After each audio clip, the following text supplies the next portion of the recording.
The challenges of below-the-knee disease and chronic limb-threatening ischemia basically come down to the fact that we're dealing often with long lesions and heavy calcification, which lead to difficult crossing. Often you get a suboptimal response to angioplasty and then early recoil, particularly in the setting of heavy calcification. And in a CLTI patient group, this can actually have devastating consequences for the patient's wounds. The patient we're going to talk about today is a lovely lady in her 70s with type 2 diabetes and episodes of suboptimal diabetic control. Initially presented with necrosis on the tips of her first and second toes of the left foot. And her medical history is also notable for heart failure with a reduced ejection fraction, atrial fibrillation, chronic kidney disease stage 4, and an estimated glomerular filtration rate of 22. As you can imagine, due to the combination of diabetes and chronic kidney disease, she has a diffusely severely calcified arterial tree. I can show you some images from her first procedure, which demonstrate a widely patent femoropopliteal segment. We could also see an image of the tissue loss on her left foot, which is quite mild at this stage.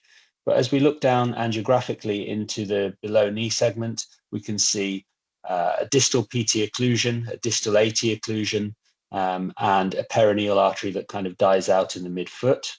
And when we get down into the pedal circulation, you can see that actually the proximal dorsalis pedis comes back, but then all we really have is a medial tarsal artery and collaterals that go in to feed the metatarsal arteries. I can show you a close-up of the mask images from her foot, and you can really appreciate the extent of the calcification in this patient's arteries. So the anterior tibial artery was chosen as the target for revascularization, given that there was that short segment of dorsalis pedis that reconstituted, and the distal occlusion was crossed, and the entire anterior tibial artery was ballooned to 3 millimeters, with a reballooning to high pressure of the proximal segment due to suboptimal response. And these are the final angiograms from the first procedure, and you can see some lumen gain and very fast flow, and the procedure was terminated at this point. Unfortunately, a duplex done 48 hours later showed that actually the distal anterior tibial artery had already recoiled. And this case really highlights the challenges that we face in treating this particular patient population, because a procedure that had been done and completed successfully with promising angiographic result had basically completely reoccluded within a matter of hours. Unfortunately, after this, her tissue loss also deteriorated a little bit, and there was evidence of some infection now within the first and second toes with progression of the necrosis more proximally along the digits. So in this patient, when we see that there has been a failure of conventional therapy with a worsening of the clinical picture, we know that if we're going to try and revascularize her again, we need to come with a different strategy to overcome the challenges that have been identified during the first intervention.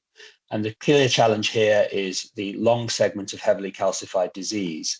And it's these kind of patients where we see vessel preparation technologies and calcium modification technologies in particular, like the new Shockwave E8 catheter, could have a really useful role in kind of changing the direction of travel for these patients. So bringing her back for the second procedure, you can now see when we look angiographically at the tibial arteries that not only has the distal anterior tibial artery reoccluded, but actually there's been recoil right the way almost up to the anterior tibial artery origin, which was a segment that wasn't that tightly stenosed before. And this is the danger with doing plain balloon angioplasty alone in heavily calcified vessels, that sometimes you can end up even with a worse result than what you started. There are no free hits in these patients. It was a challenging segment to cross. We started out with a gladius wire because we were looking to try and stay intraluminal, and using that sort of control, we were able to navigate our way down 2/3 of the way down the anterior tibial artery.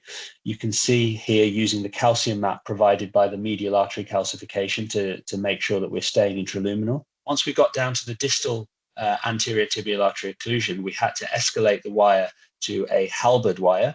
And with an 014 halberd wire here and the support of a CXI catheter, we were able to push our way through the heavily calcified distal segment that had recoiled so quickly after the first intervention.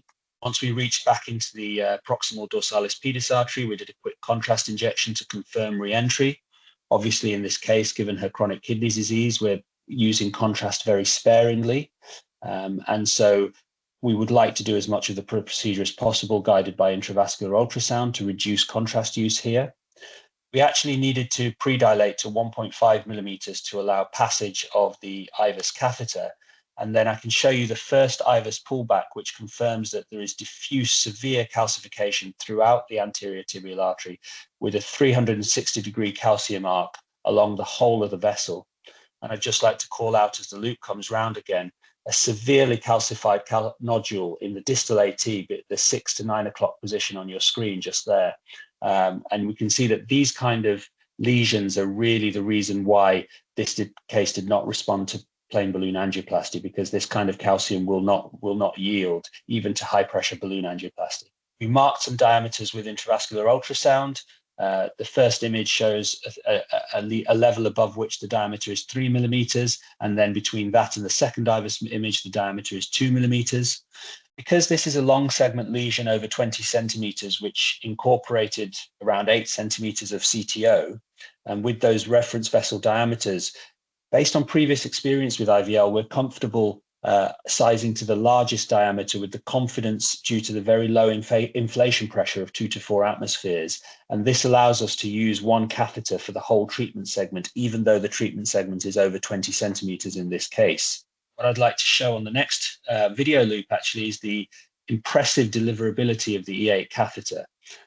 So there's been incremental design improvements with an improved hydrophilic coating, a more tapered tip, and this certain rigidity to the tip that allows it to really penetrate through these tight lesions. And you can see on this video loop how the E8 catheter comes down, enters the really tight segment, and then passes through it in one pass.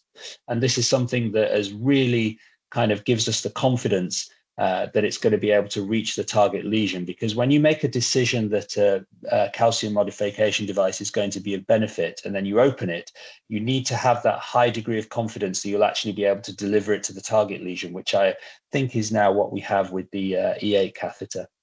Once the catheter has been delivered into position, then actually imparting the Shockwave treatment follows a similar pattern to the previous Shockwave catheters, with inflation to a low pressure between 2 to 4 atmospheres, and then delivering the pulses. There are 400 pulses in 10 cycles of 40 available on the catheter.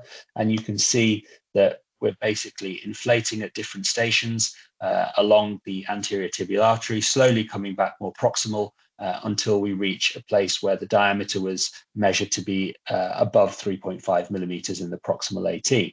At this point, the wire had come back slightly, and then we had to reposition the wire down the anterior tibial artery. And I'd just like to call out the fact that how easily the wire, even without any adjunctive plain balloon angioplasty, just from the IVL treatment, that the wire easily dropped down back into the anterior tibial artery.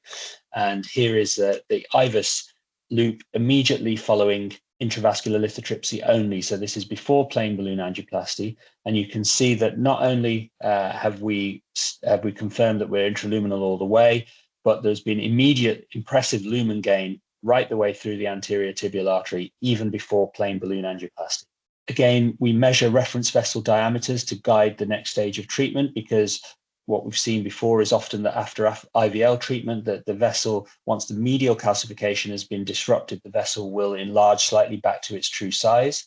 So we measure 2 millimeters above the distal AT, 2.5 millimeters here, and then 3 millimeters above this location. And more proximally, we're actually able to go to 3.5 millimeters and then even 4 in the proximal AT.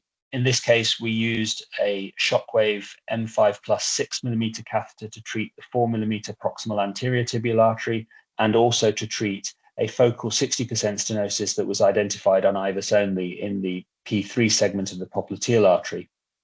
And I can show you those plain balloon angioplasties out to the true vessel diameter following calcium modification. The next IVUS image shows significant lumen gain all the way through the anterior tibial artery after the plain balloon angioplasty. And you can actually see the vessel pulsing with systole all the way up through the anterior tibial artery there.